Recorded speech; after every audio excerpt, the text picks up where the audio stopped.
merupakan salah satu metode dasar dalam identifikasi mikroorganisme. Tujuan dari pewarnaan ini adalah untuk membantu kita melihat bentuk, ukuran, serta struktur sel mikroba dengan lebih jelas menggunakan mikroskop. Salah satu jenis pewarnaan yang paling umum digunakan adalah pewarnaan gram. Metode ini membagi bakteri menjadi dua kelompok utama, yaitu gram negatif dan gram positif. Prinsip dari pewarnaan gram didasarkan pada perbedaan struktur dinding sel bakterinya. Pada bakteri gram positif, dinding selnya tebal sehingga dapat mempertahankan warna kristal violet sehingga terlihat berwarna ungu di bawah mikroskop. Sedangkan pada bakteri gram negatif, dinding selnya lebih tipis sehingga tidak mampu menahan warna kristal violet. Akibatnya, bakteri ini akan menyerap warna tandingan yaitu safranin dan tampak berwarna merah atau merah muda. Proses pewarnaan gram dilakukan melalui beberapa tahap, yaitu pertama, pemberian kristal violet, kemudian penambahan iodin sebagai mordin, setelah itu dilakukan pencucian menggunakan alkohol, dan terakhir diberi pewarna tandingan berupa safranin.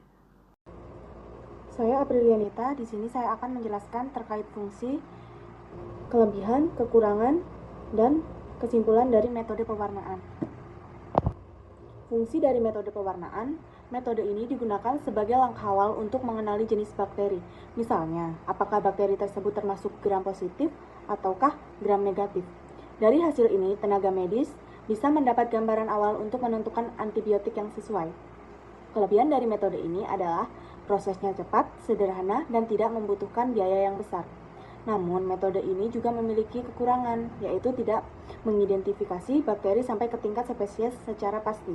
Artinya, kita belum bisa mengetahui jenis bakteri secara detail hanya dari pewarnaan saja. Jadi, kesimpulannya, pewarnaan bakteri hanya digunakan sebagai pemeriksaan awal. Untuk hasil yang lebih akurat dan spesifik, tetap diperlukan pemeriksaan lanjutan seperti kultur atau lainnya.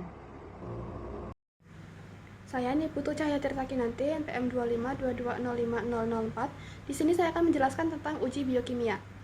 Uji biokimia merupakan metode yang digunakan untuk mengidentifikasi kemampuan metabolisme mikroorganisme berdasarkan cara mikroba memanfaatkan dan mengolah zat tertentu.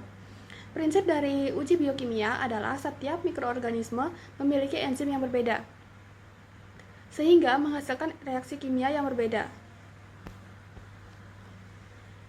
Contoh uji dari uji biokimia yang pertama adalah uji katalase untuk melihat kemampuan menghasilkan enzim katalase. Yang kedua yaitu uji oksidase, digunakan untuk mengidentifikasi enzim oksidase. Yang ketiga yaitu uji fermentasi gula, digunakan untuk menilai kemampuan memfermentasikan karbohidrat. Dan yang keempat yaitu uji indol. Kelebihan dari uji biokimia yaitu lebih spesifik dibanding pewarnaan, sedangkan kekurangannya yaitu memerlukan waktu untuk inkubasi dan membutuhkan banyak reagen.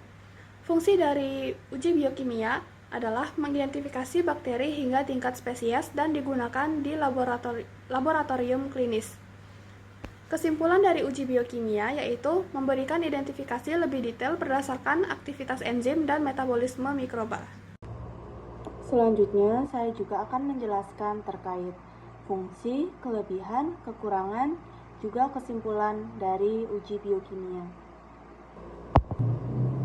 Metode ini berfungsi untuk mengidentifikasi bakteri hingga tingkat spesies, sehingga sering digunakan di laboratorium klinis untuk mendapatkan hasil yang lebih akurat. Kelebihan dari metode ini lebih spesifik dibanding metode pewarnaan, karena didasarkan pada aktivitas enzim dan metabolisme mikroorganisme. Namun, kekurangannya adalah membutuhkan waktu lebih lama karena harus memulai proses inkubasi serta memerlukan lebih banyak reagen.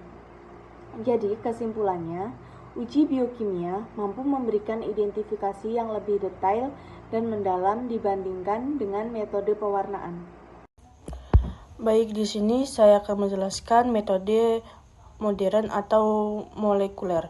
Metode modern menggunakan teknologi canggih untuk mengidentifikasi mikroorganisme berdasarkan materi genetik atau DNA atau RNA. sehingga lebih spesifik, sensitif, dan cepat dibanding metode konvensional atau kultur. Contoh metodenya yang pertama PCR, menggandakan DNA mikroorganisme, sangat cepat dan sensitif. Yang kedua, sequencing DNA, menentukan urutan DNA, sangat akurat. Multi-TOF-MS, mengidentifikasi protein mikroba, cepat dalam diagnosis klinis. Prinsipnya, setiap mikroorganisme memiliki kode genetik unik, sehingga bisa diidentifikasi secara pasti.